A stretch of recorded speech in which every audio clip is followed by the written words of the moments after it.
Imagine a power so extraordinary that it can cut through legal loopholes, settle decades-long disputes, and deliver justice where laws fall short. A power that at times seems almost too good to be true. What if I told you that power exists? It is called Article 142 of the Indian Constitution, a provision that grants the Supreme Court the authority to do complete justice in any case. Sounds like something from a legal thriller, right? But it's very real, and it's been used in some of India's most historic cases. In today's video, we are uncovering the secrets of Article 142. Stay with me as we unravel its mysteries, its controversies, and its crucial role in shaping India's legal landscape. At the heart of Article 142 lies a simple but profound idea: complete justice. The Supreme Court, in its highest authority, is empowered to pass any decree or order to ensure that justice is fully served, even if there is no law directly addressing the issue at hand. Think about that for a moment. A legal provision that allows the court to go beyond the limits of conventional law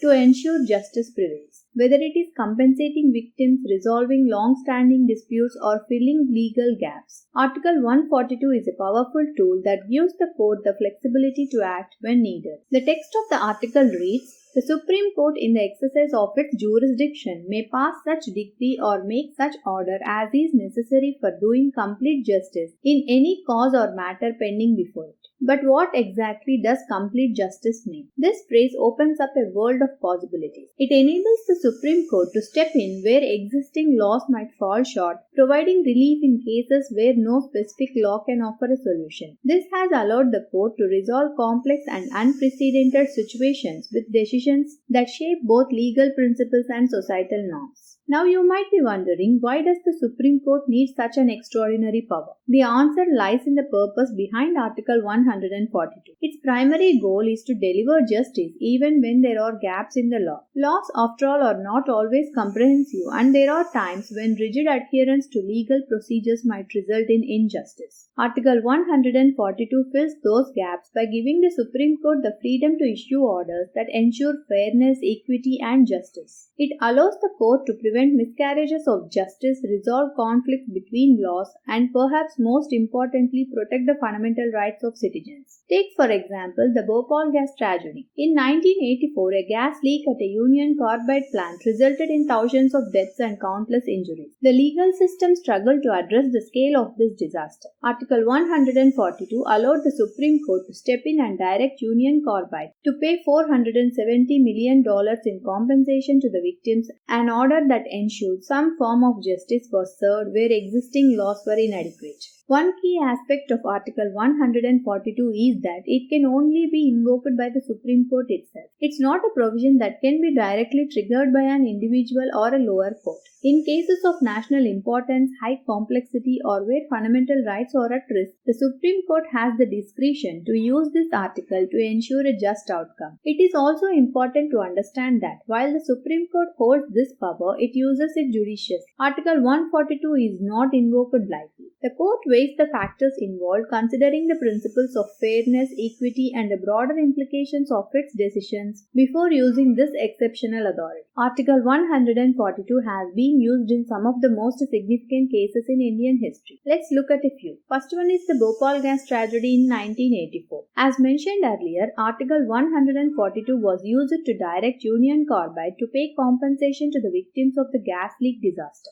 This was a case where existing laws were insufficient to address the magnitude of the tragedy, and Article 142 allowed the Supreme Court to ensure justice was done. Second is the Ayodhya land dispute 2019. This highly sensitive case, which involved the disputed land claimed by both Hindus and Muslims, was resolved using Article 142. The court divided the land between the parties and ordered the construction of both a Ram temple and a mosque, an effort to achieve a balance between religious sentiments and the law. Another case is divorce by mutual consent 1996. In a case where a couple had been married for 20 years, the Supreme Court used Article 142 to grant a divorce despite the absence of laws that could adequately address the couple's unique situation. The court recognized that the marriage had irretrievably broken down and invoked its power to grant a decree of divorce in the interest of justice. While Article 142 gives the Supreme Court broad discretionary power, it is not without limits. The court's decision must still fall within the constitutional framework, and it cannot use Article 142 to override fundamental laws or alter the basic structure of the Constitution. Additionally, the court must ensure that its orders are grounded in equity and fairness. It cannot use this article to unfairly favor one party over another, nor can it contravene existing laws in a way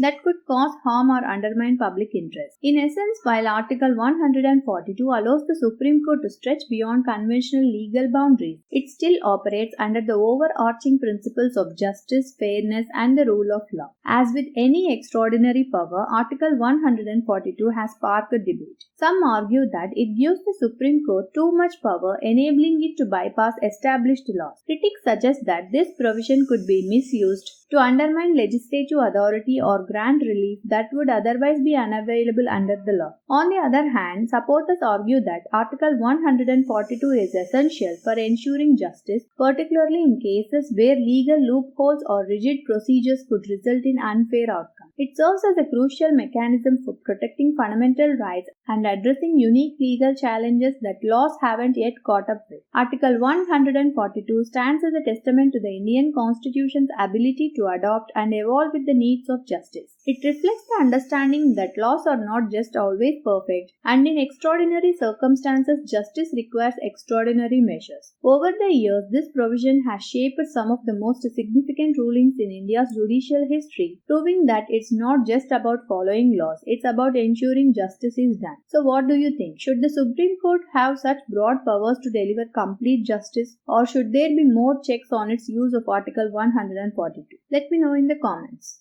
So here is a question for you. Can too much judicial power be a threat to democracy, or is it essential for upholding justice in situations where the laws fall short? I would love to hear your thoughts on this. If you enjoyed this video, don't forget to like, share and subscribe to the channel for more deep dives into the intricacies of law, justice and society, and hit that notification bell so you never miss an